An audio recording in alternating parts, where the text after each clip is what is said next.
is that Barack Obama participated in this protest and in other events that there exists evidence of, and this was hidden for a long time, not just by Charles Ogletree, but within the archive of WGBH, which refused even to respond when we asked for access to it. What's happening here is a protest, and it's not about faculty diversity on campus.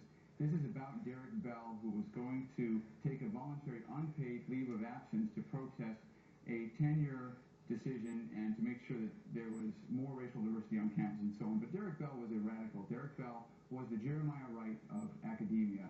He had some crazy views. In fact, just 2 months before this speech was given, Derek Bell gave a controversial speech in Chicago where he said that America remains a racist country and the civil rights movement essentially was a sham because white supremacy remains the system and we've got to transform that system radically in order to get rid of racism. And so those views were well known at the time, and this was not about diversity, which is a noble and good cause. This was about radical ideology, racial ideology. And when Barack Obama says, open your hearts and open your minds to the words of Professor Derek Bell and calls him an inspiration and talks about his scholarship, he's talking about some very radical things, so radical that later on Derek Bell got into serious trouble when he wrote an essay, a fictional story called Space Traders, positing that Americans, white Americans, would sell black Americans to space aliens in order to pay off the national debt, and that Jews would stand by and let it happen. This is the kind of background Derek Bell had. Well, wasn't that also in the form of, do you believe those were his views? Because as I understood, that was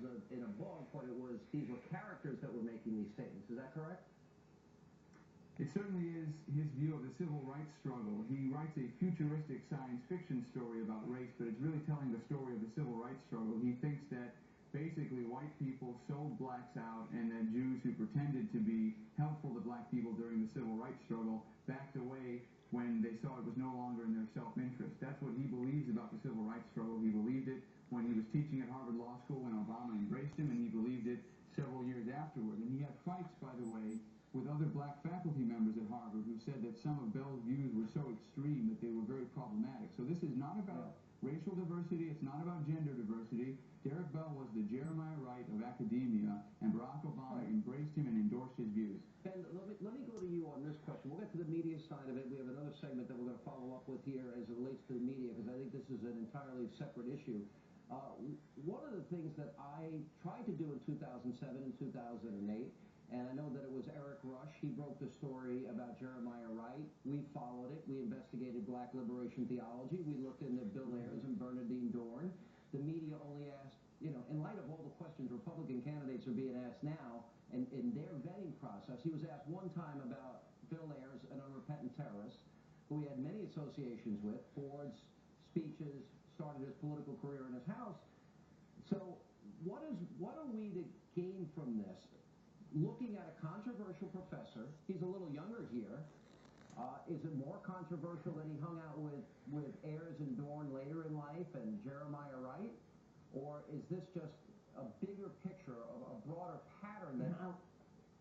I think there's something different in kind here, right? I mean, if you look at Bernardine Dorn and Bill Ayers, they associated with one another, they talked with one another, but we don't really know what they said to one another. We don't really know how they felt about one another. Obama has made a living basically distancing himself from people like Ayers and Dorn and Jeremiah Wright and throwing them under the bus and so forth. Here, this is a clean bust, right? He's not just saying, you know, I was just sitting in the pews. He wasn't just saying, you know, I just served on a board with him. He's saying, open your hearts and your minds to the words of Professor Derek Bell. So if you're going to open your hearts and your minds to the words of Professor Derek Bell, well, if you want us to do that, now we actually have to look at what are the words of Professor Derek Bell. And again, this is not 20 years ago. It's important to recognize that Derek Bell and Barack Obama remained associates for the rest of Derek Bell's life. He just died about a year ago, and Derek Bell was writing op-eds in defense of Barack Obama and Jeremiah Wright during the 2008 election cycle. You know, this does raise questions, because President Obama did promise that he would be the most transparent president in American history. we had this issue, if we remember back in the 2008 campaign with the Los Angeles Times, and they have this video in which Barack Obama lavished praise on Rashid Khalidi, who was a former mouthpiece of Yasser Arafat. That was never released by the LA Times.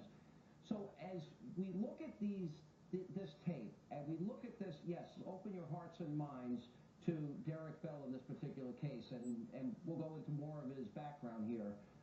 What are people to grab from this more than anything else? Is it that Barack Obama seems to always gravitate towards the most radical people? There's no question about that. There's no question about that. And I think that the other thing that we're going to talk about, obviously, is the fact that the media cover-up here was very real. Ogletree's cover-up here was very real. And the fact is that, what Andrew Breitbart stood for in his life was turning people into citizen journalists. It was the idea that we weren't going to allow the elite media to decide what was a story and what was not a story. We weren't going to rely on them to vet the candidates. He said in that speech that you played earlier, Sean, that our job is to vet the president of the United States. That was Andrew's job. That's our job. That's everybody's job. And I think what's so important, honestly, what's amazing about this video in particular is it was seriously open to anyone. This was not hidden. We were actually able to find, it was hidden by them, but it wasn't hidden from the media. If the media had really wanted to do the legwork, they could have found this stuff. They could have tracked down, just what was his association with Derek Bell. Right. Meanwhile, they're checking, Sarah Palin's random emails. All right, I'll tell you what we'll do. When we get back, we'll talk about why Professor Ogletree was bragging. I don't care if they look at it now, and sounds like they were hiding it back then, and the reasons for that. We're also going to look at the media and why they never ask questions about Ayers and Wright, to the extent that, or especially Bill Ayers, in that case only one time, and what this means in terms of what did they know, when did they know it, and what does it mean for journalism and the media in this country. And we'll have more of our exclusive look at the Obama tapes. Andrew Breitbart had promised voters in his final days. Also, Michelle Malkin, Ron Williams, their weigh-in with reaction. And also coming up tonight, you'll see two congresswomen confronted on the issue of whether or not there's a double standard as it relates to Bill Maher and his donation of $1 million to Obama's PAC. That and much more tonight on Hannity.